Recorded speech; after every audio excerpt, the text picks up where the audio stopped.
Clutching. We're just going to do a little bit of a tune-up on a clutch.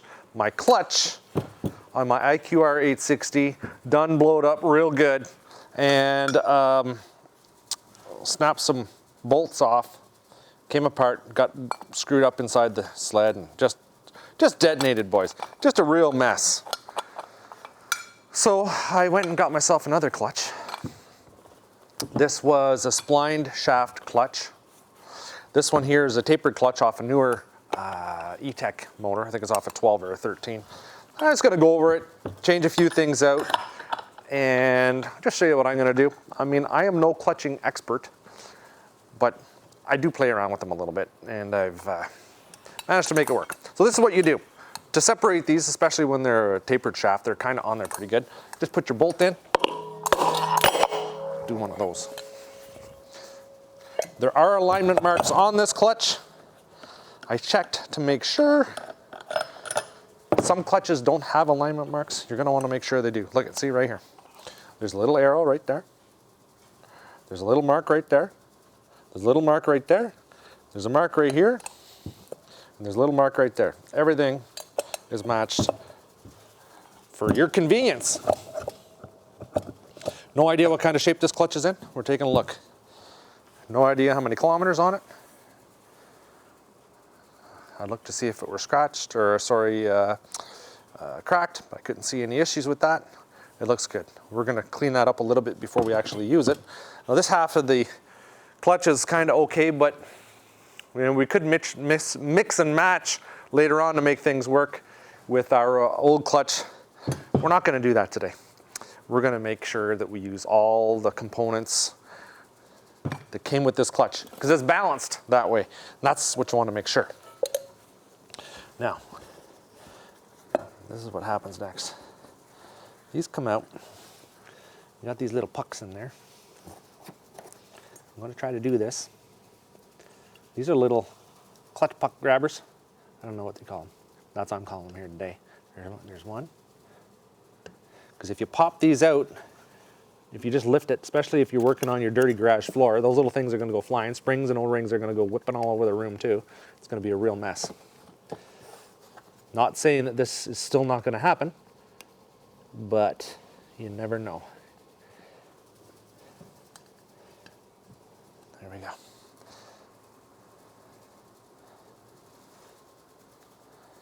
Oh, see? See?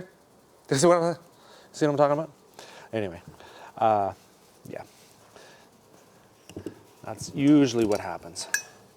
Now, I did buy new clutch components for this, so we're gonna replace all those.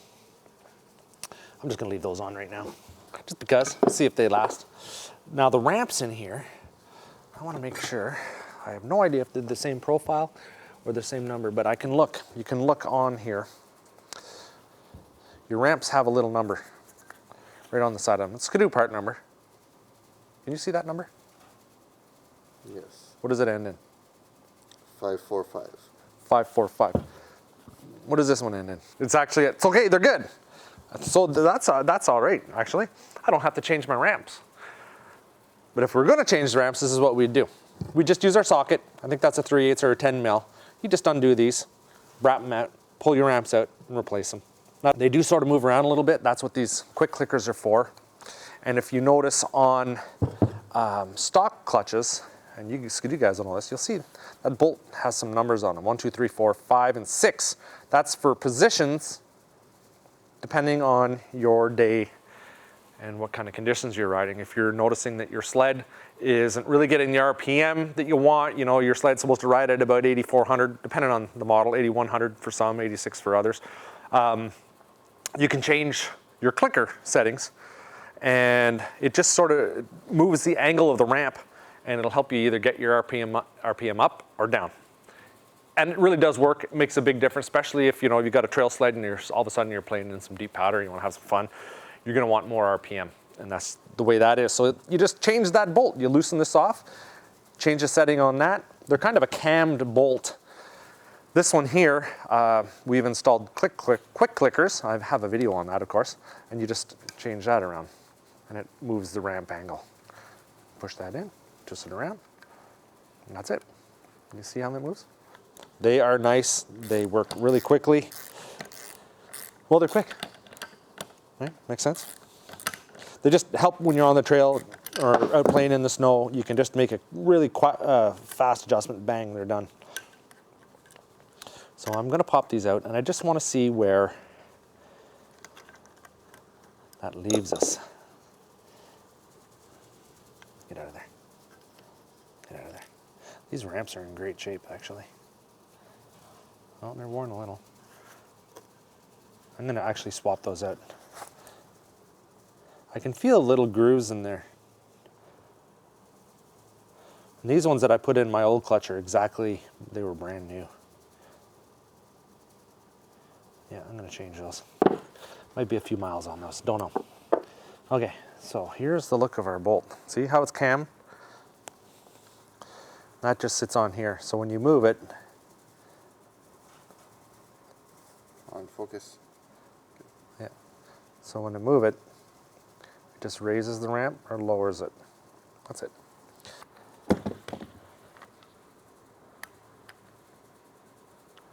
That even works better. Barely have to move these. These are fast. These bolts are better. See, the hex on it is much smaller than the hex on that one. The other one you had to really push out far. Nice. Okay, I'll change all those really quickly. You know, the clutching on that seemed to be really good, right? On that IQR 860? Seemed pretty good, yeah. Seemed pretty good. We will put it all together and then we'll try Mickey Mouse around with it and see what we come up with. We'll see what Joey says too. We'll see what Joey, we'll talk to Joey at iBack Shift. Yeah, those are a little bumpy, a little worn. We'll pop these ones out and use those. Put a little bit of Loctite on these ramp bolts here. And 89 inch-pounds, the magic number there. And the next thing I'm doing, because I'm sort of changing these all out, is I pulled the weights off these arms. I didn't take the arms off because they're sort of balanced with this, and sometimes Skidoo goes in and changes the weights and the profiles of the arms. I really don't know what the differences are between these two. Now this is splined, it's an older clutch. Joey from iBack Shift would probably say, oh, that's a 1997 off a Scandic. You know, he's kind of like that. But we're gonna change the weights out because I know that I put these weights on and these are adjustable weights. And that was the exact amount of weight we needed with this machine. Now, one thing I did do is I kept the rollers and the little bushings here, the little washers. So I'm gonna reuse those because these here, they were a little worn when I put this together. So yeah, that's that. So I'm gonna pop these out. When you buy a weight kit for a clutch, everything is weighed on them, even the cotter pin. And if I can get the hold of the darn thing and get it out. Oh, these are bothersome. Oh, that's annoying. So you gotta reuse, or I'm gonna reuse these cotter pins, unless you have new ones that are meant to go with the kit. Because some of these, well, all of them are weighed exactly. You gotta reuse them. Gotta make sure you don't adjust the weight at all. No way, as they say. Get out of there. Oh, a little dirty. A little stiff. Get out of there. Get out of there. Put those over there. Nice. So you go there. Go there. Go there.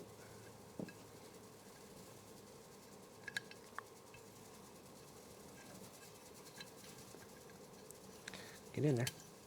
And bam. Right through. Did I put that on the right way? Did I put the hole in the right spot? I did. This is the one that came out. So there is a hole. You see it? Right there. So that goes right through the arm and locks her into position. Good idea to hold these down while you're undoing them. That way it won't pull one of those bolts at the very end and sort of mar up the threads. Do one of those. I think this is a 5 mil. Hey, Simon?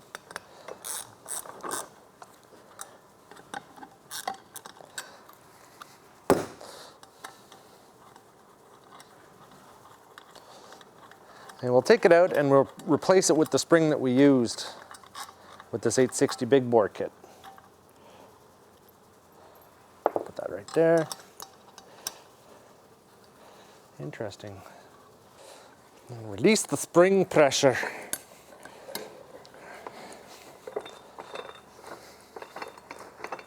I have done this by hand. Sometimes, you know, you gotta do what you gotta do. There's a difference in springs. And there is a washer in there, or a spacer. And we're gonna plop this back together. And these are even, what do you call it, Simon? Orient. Yeah, these are, You have an orientation. yeah, these have match marks on them. Little arrow on there points to where it's supposed to go. Back on with this girl right here. One of these.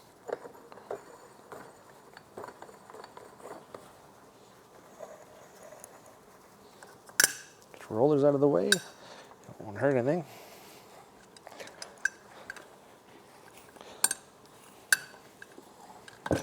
Get out of there. Come on. Hey, get.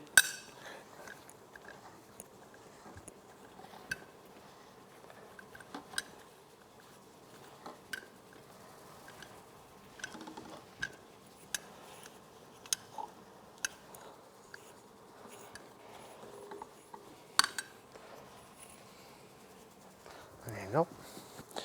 You know what? Just because of what happened last time, I'm going to put a little bit of blue Loctite on there. Don't use the, oops, gee. Don't use the red. You don't need the red. A little bit of blue.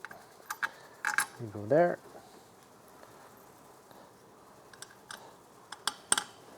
You go there.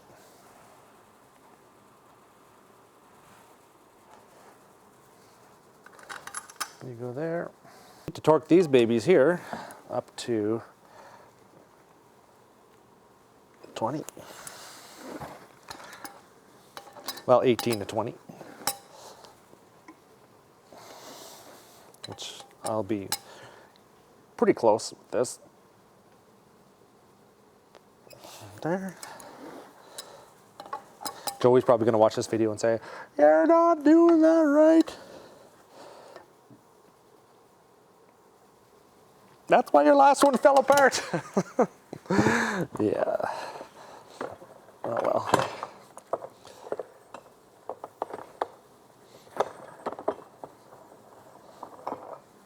Man. Don't want to mar the inside of that bushing when you're taking that off. So now the magic. We've got our alignment mark right there. We've got our alignment mark right here. We've got our little clips holding everything. So you just put these into place and do one of those. And then it's all held together.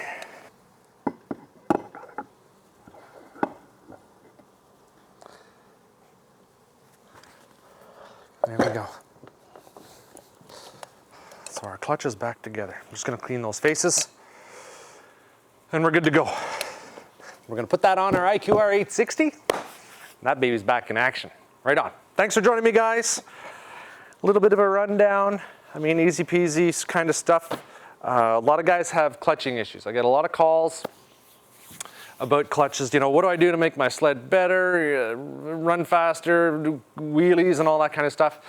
And a lot of the times, the guys that are calling me or texting me or whatever, we're looking at sleds that are about 15 years old, 10, 12, 15, 7 years old, and the clutches have never been touched. You need to go over your clutch. You need to get in there. You need to look for the worn ramps. So these ones aren't that bad. Some are brutal.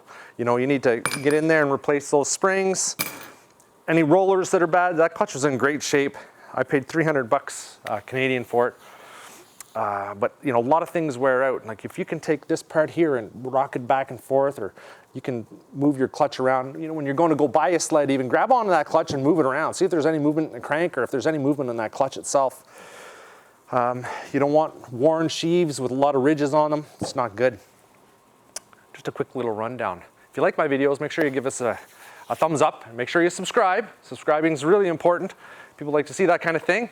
I gotta thank you for coming back. We're gonna do some more work on that sled, and we're gonna get onto this one here, then that Indy light up there, and then that beast right there.